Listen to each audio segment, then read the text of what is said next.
everyone, welcome back to the Quarantine School. This is the second video of business studies, and here we would be covering and winding up our very first chapter of Class 12 CBSE boards, that is Nature and Significance of Management. So, without any delay, let's get started.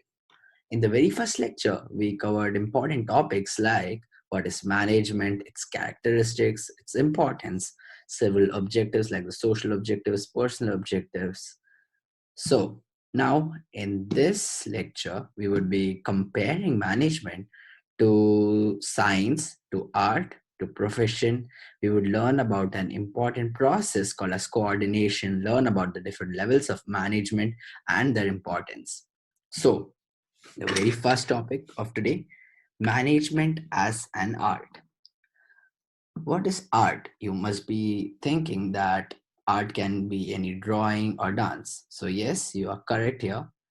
The art like drawing or dancing or music is having skillful and personalized application, which is our first point. Art refers to the skillful and personalized application of the existing knowledge. Several of the arts, like this, music, and dance, have their personalized application. Different of the people pursuing this art can apply it in different manners, one which one cannot imagine. There are several applications of this art. So, comparing this characteristic to the management, management is not standardized. It varies from manager to manager about how to manage people and work. So here we are comparing management to an art. Since art is a personalized and skillful application, management also varies from one manager to other manager. It depends upon how skillful both the managers are to be able to apply the management principles to get the work done and help the people organize the work. So, second characteristic of art, art has a theoretical knowledge or literature available, like the literature on music and dance. Now, whichever art you choose to pursue, you must have seen that there is an existence of a good knowledge regarding that art so that you develop a good theoretical base of that art. Similarly, management has also its policies, its principles, its literature available in different managerial books written by different of the management thinkers. So now moving on to the third characteristic, art is based on practice and creativity. Example, different forms of art practiced by different painters. Now, there are n number of artists in the world. The way one performs is based on his practice and his creativity. Similarly, management is not standardized. The way a manager uses his creativity and practice to mold the existing managerial practices to get the best possible result is this characteristic. So, management is not standardized. Summarizing an art, management is skillful and personalized application. Yes, it completely agrees to this characteristic. Number two, management has theoretical knowledge and literature available. Yes, because it has several literature available in the market in the form of books written by several management thinkers. And number three, based on practice and creativity. Yes, manager uses his creativity and practice to mold the existing knowledge to get the best possible results. I hope this is clear. Now, moving on to management as a science. Now, what is science? Science is a systematic study of several of the cause and understanding the effect of under certain specified conditions. So, number one characteristic, scientific principles are based on experimentation. All the scientific experiments conducted and all the scientific conclusions provided are based on thorough experimentation under systematic and controlled conditions. So, comparing this to our management, management similarly is the result of the experiences of several of the management thinkers across the globe who worked in different spheres of the organization. What does this mean? Science involved experimentations contained in a laboratory, but however, management involves experimentation outside the laboratory. Let me break this down to you. This means that the principles are not written by management thinkers who have worked in one or two spheres, but they have worked their lifetime in different spheres of the organization. So again, this would be called as an experimentation. Moving on to the second characteristic, science has a systematized body of knowledge. You all must have studied science, especially till 10th standard. So you must have seen that science contains a very large chunk of knowledge to be absorbed. Similarly, management has also a very great literature available through various sources and books written by the great managerial thinkers of the world. Moving on to the third characteristic, scientific principles have universal validity. Now, pay attention to this very clearly. Universal validity means that all the principles of the science are universally applicable. They could be implied over any condition, but however, in this case, management violates this principle. Why? Because management does not deal with non living things, it deals with the people. People are the most important assets of the organization. And since each person is different from one another, so management has to mold the basic principles to satisfy both the person as well as achieve the organizational goal. I hope this is clear. Moving on to management as a profession. So, what is a profession? A profession is rendering service of specialized nature. So, while comparing management as a profession, I have broken this into five important characteristics. Number one, well defined body of knowledge. This characteristic is common to all the comparisons, be it management as an art, be it management as a science, and here also management as a profession.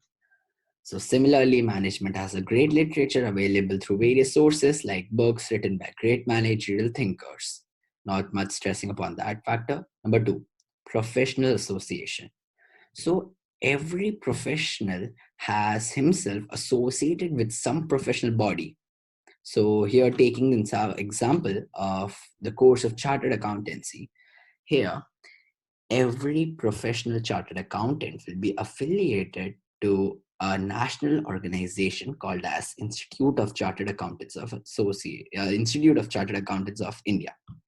So by this way, the professional CA is associated or has professional association with ICAI or with the regulating body. Moving on to the third characteristic, restricted entry. Entry to a profession is restricted through some educational qualifications or passing some examinations. Taking the same example of ICAI, a person becomes a chartered accountant after clearing the exams conducted by this institute called ICAI. Number fourth, ethical code of conduct. Every professional is expected to follow some ethical code of conduct or have some ethics regarding that profession, which would help in preventing the degradation of the course or the profession in the market. For example, doctors have an ethic that regardless of the background of the patient, they have to treat him and make sure that the patients live. Similarly, chartered accountants have ethical code of conduct laid down by the regulating body ICAI. Moving on to the last characteristic, service motive. Now, any profession, be it any profession, its main objective is service motive and rendering services of professional nature to the general public so that public as well as the society is benefited. I hope this is clear. If any doubts relate to any of the topics that I am explaining, feel free to ask it in the comment section. So now, moving on to the next stage, levels of management. Management is not done by a single manager, not done by a small group, but management is a quite wider term. So, management is broken down into three levels: top level management, middle level management, and lower level management. So, top level management. The top level management comprises of the senior most executives of the organization, like the chairman, vice president, heads of various departments such as finance and marketing. So, as the name suggests, topmost executives of the organization participate for making important decisions. These participants or the players include chairman, vice president, heads of various of the departments like finance, marketing, sales, human resource, and production. So, number two, are responsible for the survival and welfare of the organization. Since the organization lies within their grasp, so they are heavily responsible for the survival and welfare of the organization. Moving on to the third point, they play a very important role in formulation of policies for the entire organization. So, top level managers have the maximum power concentrated in their hands. So they play a very important role in formulation of policies. Those policies which will be followed in the entire organization for achievement of the goals. Number four, the job of a top manager is complex and it requires long working hours and dedication and commitment to the organization. Although the entire power of the organization lies within the grasp of the top level managers, we could think it like the way of the line quoted by Spider-Man, like great with great power comes great responsibilities. Similarly, the top level manager has great responsibilities, has the burden of the entire organization. So the job is complex. It requires commitment, dedication, and long working hours for success of him being a manager as well as organization as a whole. Now, moving on to middle management. The middle level management is the main link between top level management and the supervisory level management. So, what does the middle level management do? Middle level management ensures that both the levels, that is the top level and the lower level, are satisfied. The middle level management forwards the grievances of the lower level management to the top level and also helps in implementation of the policies drafted by the top level management by explaining those policies, decoding those, and telling those to the lower level management. So the important functions followed by the middle level management are: number one, decoding the instructions of the top level management. In order to be able to explain the policy to the lower level or their subordinates, they themselves should be aware of what the policies are. So, decoding the instructions of the top level management. Number two, estimating manpower needs and arranging for necessary personnel. Once the instructions are decoded, the middle level management should look upon the availability of the manpower and if there is shortage, recruiting the manpower. Number three, assigning necessary duties and responsibilities. Once the instructions are decoded and the available personnel are full, then the duties should be divided amongst all the employees to expect certain responsibilities and results from them. Number fourth, directing and motivating the employees to achieve the desired targets.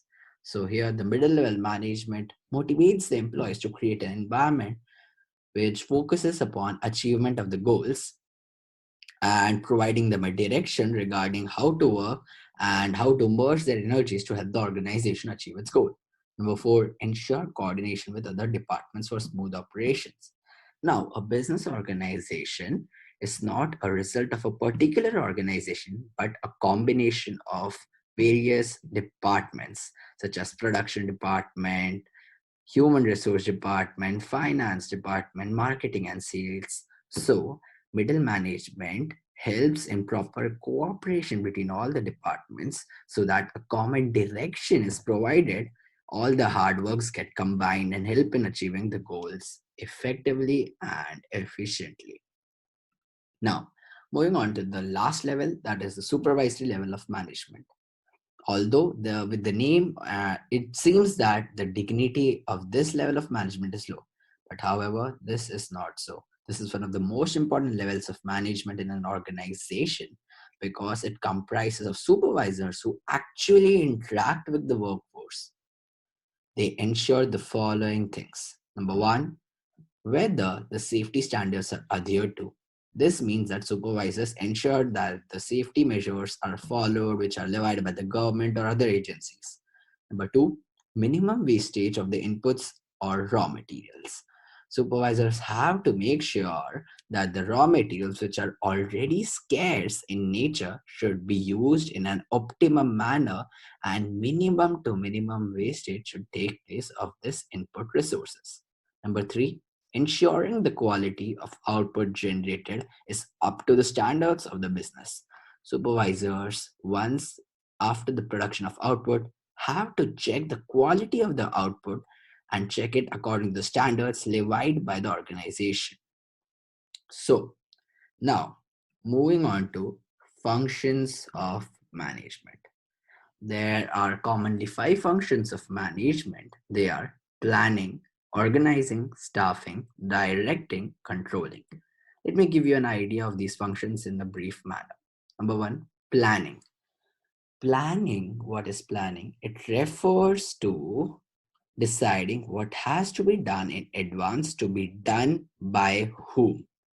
So all you do in a day, for example, getting up and how to go to school or commute to school, how to come back from school, all these, what are you guys doing in a particular day? Everything revolves around planning.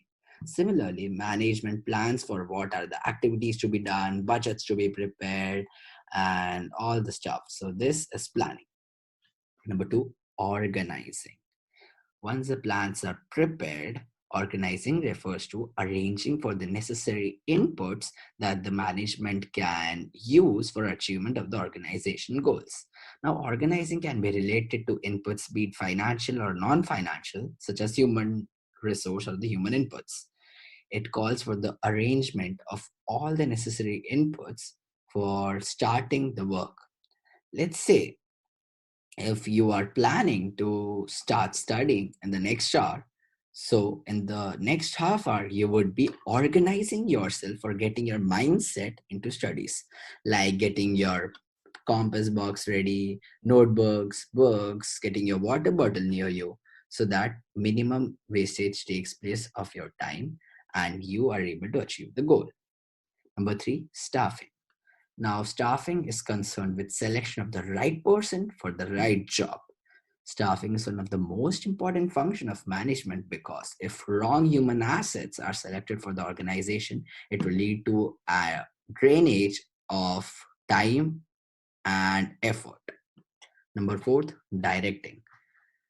As discussed earlier, directing is concerned with providing directions and motivating the employees to achieve the goals in an effective and efficient manner. The higher the motivation, the higher would be the ability of the workers and the people in an organization to work efficiently. Number fifth, controlling. Now, controlling refers to comparing the actual results of the organization of a particular period of time with the pre-established standards of the organization.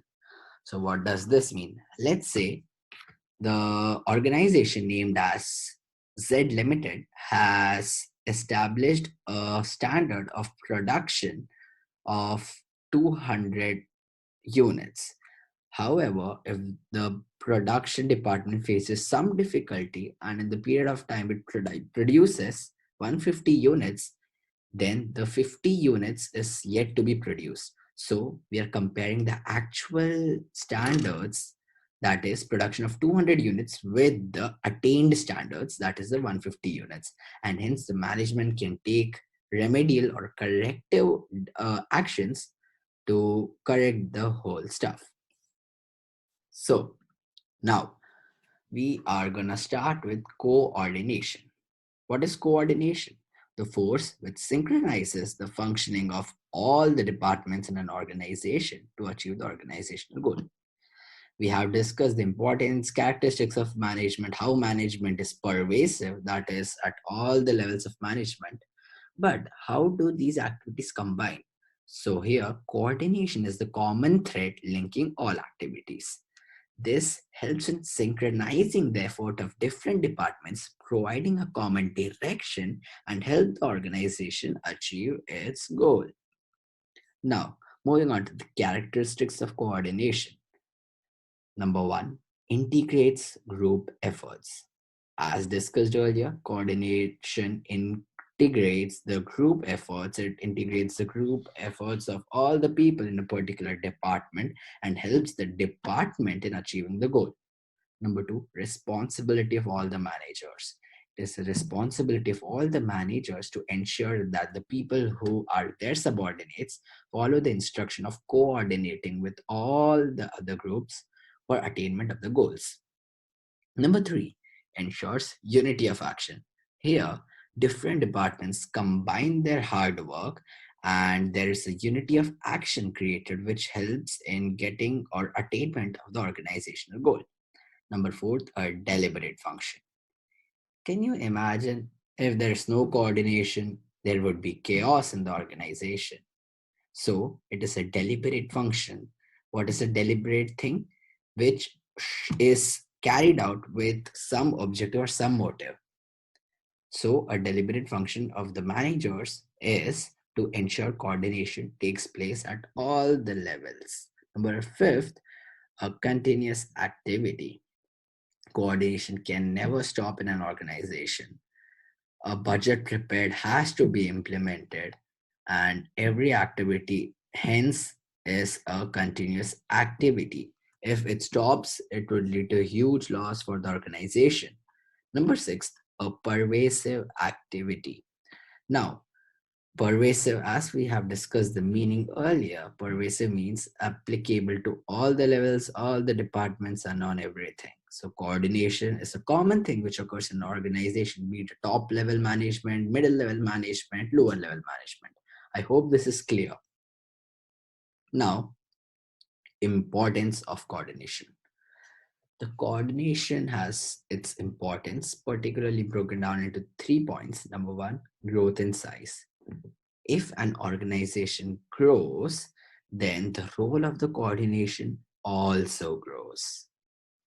Hear to me once again. If an organization grows, the role of coordination also grows. Consider one factory or one office. Here, the manager would find it quite easy to manage a people of approximately 20 in number. But however, if the number of offices increase, that single manager would not be able to manage approximately 1,000, let's say 5,000 employees. So here plays the role of coordination. Coordination helps the managers in synchronizing their activities, report on a daily basis to their superior, and hence prevent chaos in the organization. Number two, functional differentiation. Functional differentiation means different functions performed by different departments. So it is quite possible that the information used by one department may hamper the other department. So here coordination will play a very important role in ensuring that different functions, that is the different departments function or perform combinedly without having any fights or any chaos in the organization, as any fight or any chaos would hamper the functioning and the efficiency of the organization. Number three, specialization. Now, if 2 to 3 people are quite specialized in what they do, they would develop a very narrow perspective and they would not be willing to hear to the other person. So here, coordination plays a very important role in combining the number of specialists in the organization and using the energy not in developing narrow perspective but developing a wide perspective which would help the business or the organization to grow. So with this we cover our very first chapter of business studies class 12 CBSE, nature and significance of management. If you have any doubts, comment down your queries or you can ask me anytime. I would be trying to solve your queries very soon, as soon as I get them. So, hoping to see you soon in our upcoming videos. And one more thing, keep learning because if learning stops, earning stops. Thank you. Bye bye.